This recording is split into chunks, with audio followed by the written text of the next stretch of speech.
let's talk about my top 4 autistic communication pitfalls.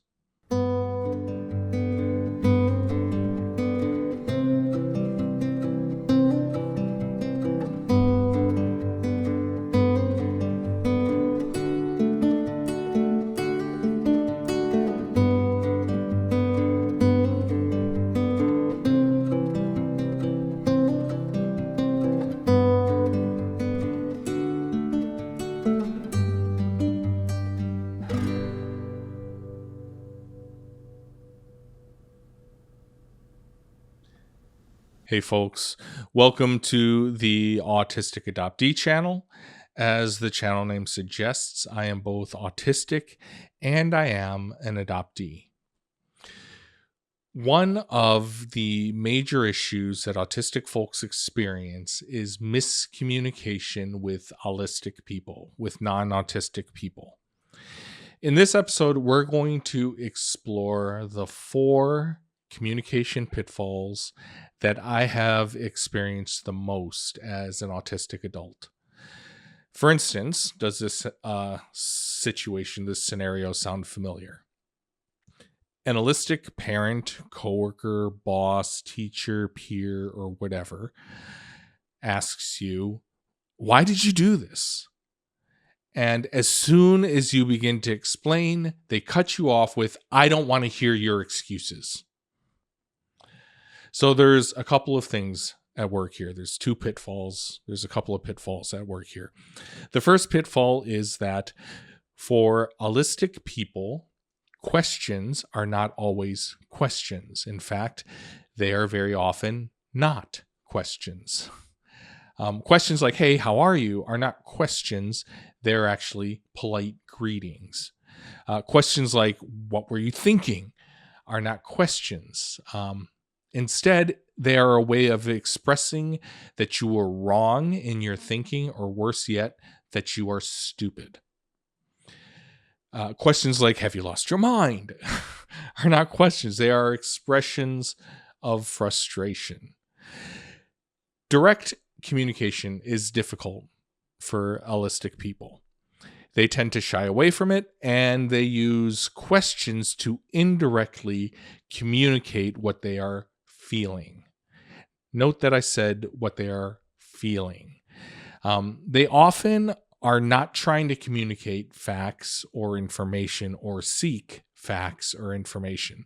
They are instead trying to indirectly communicate feelings. I think that pretty much every autistic person has had the experience of trying to answer one of these expressions of feeling with a factual answer and had that blow up in their faces. The "why did you do this" question is not a question to understand the situation and understand the context and the decision-making process. It is simply an indirect way of assigning blame. Why did you do this? The second thing that's going on here, the second pitfall, is that autistic people often interpret context as making excuses. We respond to "why did you do this" with a factual account of what we did in order to establish the context of the situation. But instead of hearing the factual context or the sequence of events, they hear us trying to make excuses or talk our way out of it. And heaven forbid that we dare to start the explanation with, "Well, you asked me to ... That will instantly escalate the situation and will likely be met with, "Oh, so you think that this is all my fault?" And again, this is not a question. This is an emotional reaction because they think that we are indirectly assigning blame to them in the same way that they do. Very often, when an autistic person starts the explanation of facts, we haven't yet decided on blame or anything like that.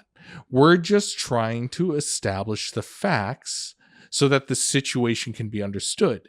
And maybe blame will be established by the facts, or maybe everything will turn out to be an accident or a big misunderstanding with no one to blame. We don't know yet. We're simply answering the question factual to establish context for the situation and for what we assume will be a factual conversation. Don't get me wrong, though. Autistic people are people, and we can try to weasel our way out of being blamed just like anyone else might do. That's not what I'm talking about here. I'm talking about the very common experience that many autistic folks have when they are sincerely trying to answer what we perceive as a direct question, and then we get blasted for it. This has happened so many times in my life, especially at work before I retired. And this is true of every autistic person that I've ever talked to about it. So, autistic people using questions as indirect ways of expressing emotion, and autistic people mistaking context for making excuses are two of the major communication pitfalls that autistic people face. My other two top communication pitfalls are the info dump and the directly related tendency to overshare personal information or to trauma dump. I really do not like that term, by the way. But let's start with the info dump. There are a couple of reasons why autistic folks info dump. The happy, healthy reason for it is excitement and joy and passion. In a desire to connect with a person, we might info dump as a way of sharing something that we are passionate about so that we can share that passion with another person, right? And because autistic people have an intense ability to focus, and we have a strong tendency to notice patterns, ideas, and or details, we often have a lot of information to share. When you marry that passion, excitement, and depth of information with the autistic tendency to miss social cues, we can sometimes completely overwhelm the recipient of the info dump. And by overwhelming them, we can sometimes drive them away or create more space rather than creating the connection that we were hoping for. So even joyful, happy, healthy reasons for info dumping can lead to communication blunders.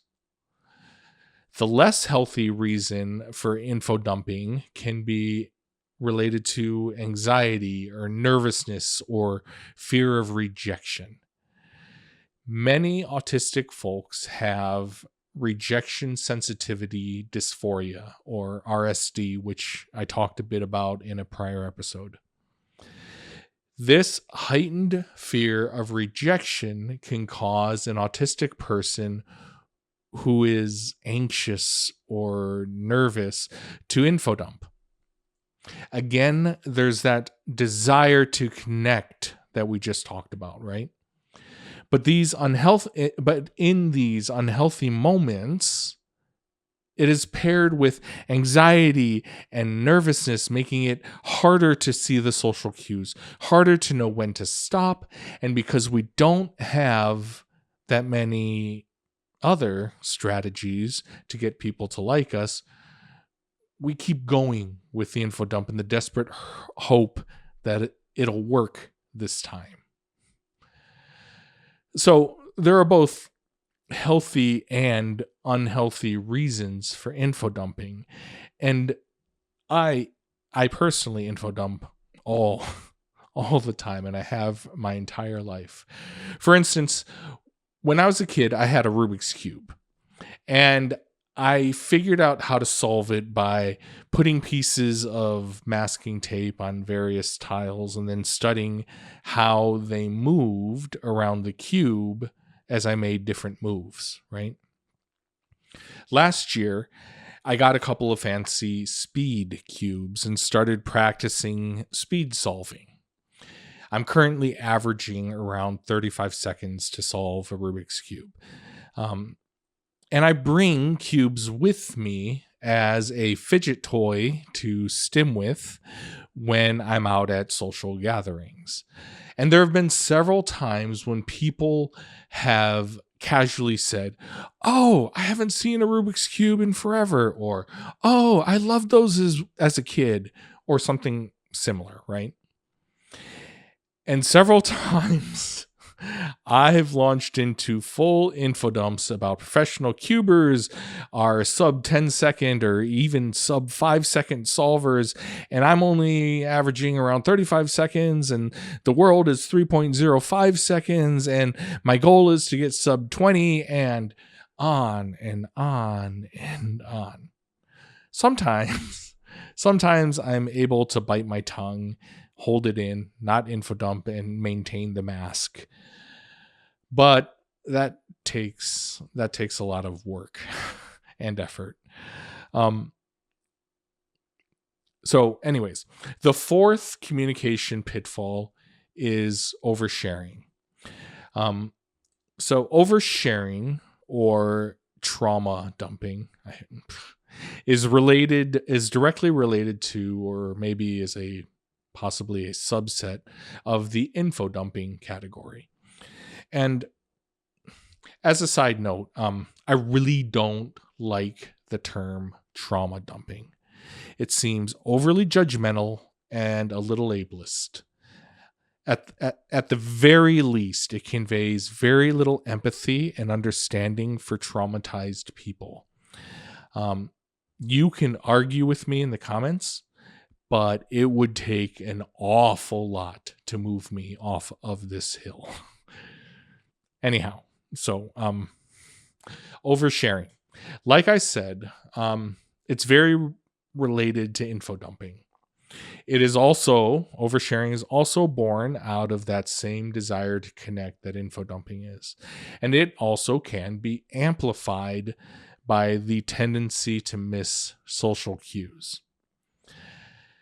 On top of this, there's the autistic aversion to small talk and the autistic tendency towards direct, honest communication.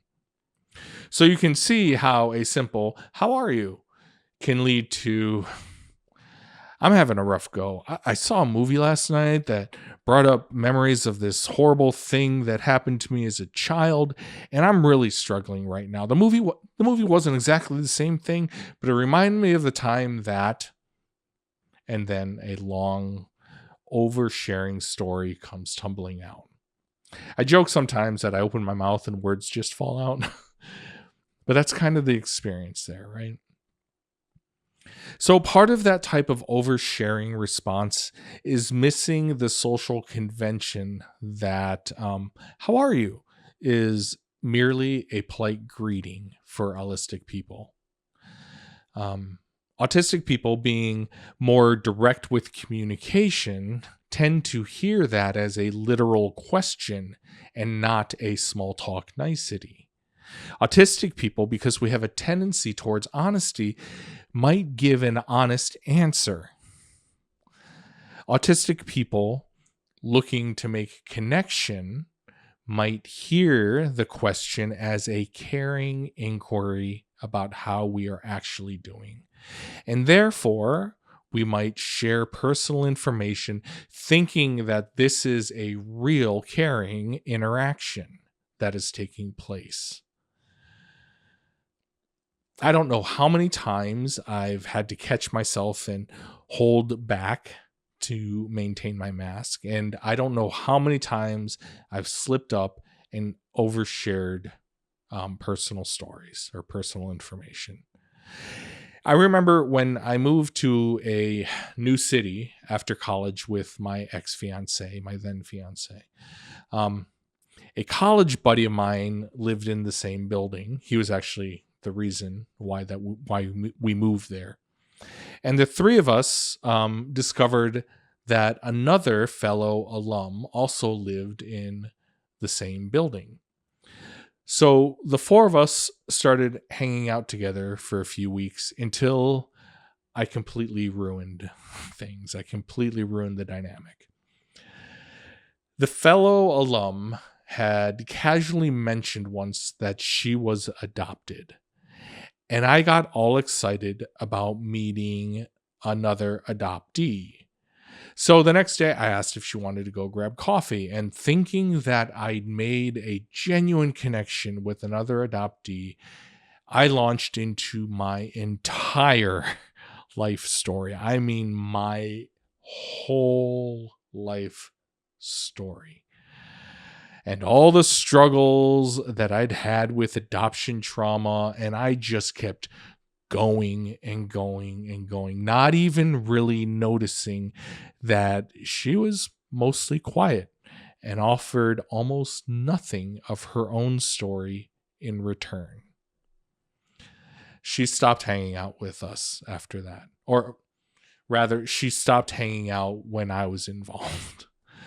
And now I sit here on the internet and I overshare with all of you. So there's that.